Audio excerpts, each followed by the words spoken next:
চিন্তা করব ভাগের খালি ঘর। তো ভাগের ক্ষেত্রে যে খালি ঘর পূরণ, এই কাজটা আমরা কিভাবে সহজে করতে পারি সেটা এখন শিখব। ঠিক আছে? তো এটা যা মানে করার আগে আমাকে কিছু জিনিস মাথায় নিতে হবে। আমি একটা ভাগ করে দেখি সেখান দিয়ে আমি কি বিষয়গুলো পাই, তারপরে সেইগুলো ব্যবহার করে কিন্তু আমি করতে পারবো। 3 2 5 7 এটাকে ভাগ করব, মনে করো 41 দিয়ে ভাগ করব। তো প্রথমে দুই অঙ্ক, এই দুই অঙ্কের মধ্যে যায় কিনা বিবেচনা করতে হবে। যদি না যায় 3 অঙ্ক, যখন 3 অঙ্ক বিবেচনা করব কত বাদ যায়, এইটা কিন্তু আমার জন্য একটু টাফ হয়ে যায়। যারা আজকে নতুন আসছে তারা ভালো করে খেয়াল করো, এইটা এর ভিতরে কত বাদ যায় এটা বের করার জন্য এর একটা অঙ্ক ঢেকে রাখতে হবে, এর একটা অঙ্ক ঢেকে রাখতে হবে। এবার চিন্তা করো 4 32 এর ভিতরে কত বাদ যায়? 4 সাথে 8 4 8 32 না, 4 8 32। আচ্ছা এবার শুনি, 4 8 32 মিলে যায়, কিন্তু 8 এর সাথে যখন 1 গুণ করে 5 এর সাথে বেশি হয়ে যায় না, তাহলে 8 বার কি যাবে? তাহলে 7 বার যাবে। আর যদি দেখি এর সাথে মিলে গেছে তখন একটু বিবেচনা করব যে আরো একবার কম যেতে পারে। এজন্য কত বার যাবে? 7 বার যাবে। 7 1 7, তার সাথে 28। এবার কি করব? বিয়োগ করব। 7 কত হলো? 28 7 15, হাতে 1 9 আর 3 12। এবার কত কেটে নামাবো? 7। এখানে যেটা সেটা কিন্তু নামে এখানে, এটাও বুঝতে হবে। এবার কত বাদ যায়? এবার কারণ 4 9 36, তার মানে এর একটা অঙ্ক ডাকলাম, এর একটা অঙ্ক ডাকলাম, 4 9 36, তাই 9 বার গেল। 9টা কোথায়? যেটা অঙ্ক নামাইছি তার উপরে লিখতে হবে কিন্তু। 9 কে 9 4 9 36। এবার বিয়োগ করব। 7 আর কত হলে 9 কত 17 হবে? 8 হাতে 1 7 আর 1 8। এটা কি? ভাগশেষ। ঠিক আছে?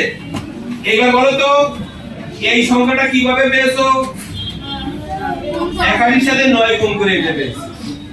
এই সংখ্যাটা কিভাবে পেয়েছো? 7 দিয়ে গুণ করে। প্রথম ধাপে যেটা পাবো সেটা ফার্স্টের অঙ্কটা গুণ করে, শেষে যেটা পাবো সেটা শেষেরটা গুণ করে, তাই না? এবং এই যে সংখ্যাগুলো বিয়োগ করেছি এটাও কিন্তু আমার মাথায় থাকতে হবে। আমার খালি ঘরের পূরণ করার জন্য বিভিন্ন ভাবে আমাকে চিন্তা করতে হবে যে এই সংখ্যাটা কিভাবে আসতে পারে।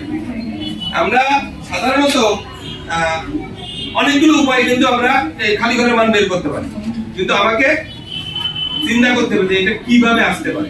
অনেক সময় এই যোগ বিয়োগের চিন্তাও করতে পারি, আবার এটার সাথে এটা গুণ করে এটা হয়েছে তা দিয়েও চিন্তা করতে পারি। ঠিক আছে? তো আমরা দেখি এখন এই খালি ঘরের অঙ্কগুলো আমরা কিভাবে সহজে সমাধান করতে পারি। ঠিক আছে? একটা অঙ্ক আমি করব, আমরা দেখি এই খালি ঘরের মানগুলো কিভাবে বের করা যায়। ঠিক আছে? আমরা এই খালি ঘরের মানগুলো বের করার চেষ্টা করি। আমরা কিন্তু বিভিন্ন ভাবে এর খালি ঘরের মান চিন্তা করতে পারি। ঠিক আছে? এই ধরনের প্রশ্নকে বলা হয় অনুধাবনের প্রশ্ন। এটার কোনো ধরাবাঁধা নিয়ম নেই যে এইভাবে করতে হবে, তুমি যে কোনো অ্যাঙ্গেলে চিন্তা করে মানটা বের করতে পারো। ঠিক আছে? আচ্ছা, এখন আমি চিন্তা করি যে এই যে সংখ্যাটা এসেছে, এই সংখ্যাটা প্রথম ধাপে গুণ করে এসেছে, এর সঙ্গে 7 গুণ করে কিন্তু এই সংখ্যাটা এসেছে না, তাই না? তাহলে আমি একটু কন্টিনিউ করি যে 7 দিয়ে গুণ করে কিভাবে আসলো। 7 নং 63 3 মিলে গেছিল, 3 সাথে 21, 21 আর 6 27, 7 হাতে 2, 7 থেকে 7 আর 2 তাহলে 9 হবে এখানে, বুঝছি। ঠিক আছে? বুঝছো কিনা? আচ্ছা, তাহলে আমি একটা খালি ঘরের মান পেয়ে গেলাম। এইবার এখানে চিন্তা করতে হবে যে এখানে বিয়োগ করে কত আসছে বলো তো? এই 5 থেকে 3 বিয়োগ করলে 2 আসবে, 2 আসবে কিনা? আচ্ছা, এবার চিন্তা করি যে এখানে এমন একটা সংখ্যা দিতে হবে যার থেকে 7 বিয়োগ করলে 2 হয়, তার মানে এই দুটো যোগ করলেই কিন্তু এখানে পেয়ে যাবো 9। বুঝেছো কথাটা? আমি যদি এইভাবে চিন্তা করি যে খালি ঘর বিয়োগ 7 সমান 2, আর খালি ঘরের মান কিভাবে পাই? 7 আর 2 যোগ করেই পাই, তার মানে এটা হবে 9। বাকি যেগুলো থাকলো এগুলো চিন্তা করি যে এই সংখ্যার সাথে 1 গুণ করে এই রাশিটা এসেছিল, 1 গুণ করলে যে 9 কে 9 পেলাম, বাকি আর একটা খালি ঘর থাকলো। বিয়োগ করে 9 এর কত রে 13 হবে। 9 এর কত, 9 এর 4 13, 9 এর 4 13। তাহলে আমি কিন্তু ধারাবাহিকভাবে সবগুলোই পেয়ে গেলাম। একটু টেকনিক্যালি চিন্তা করতে হবে যে কোনটা কিভাবে এসেছে, ঠিক আছে, কোনটা কিভাবে এসেছে একটু টেকনিক্যালি চিন্তা করলে কিন্তু আমি সহজে পেয়ে যাবো। বুঝতে পেরেছো? ওকে।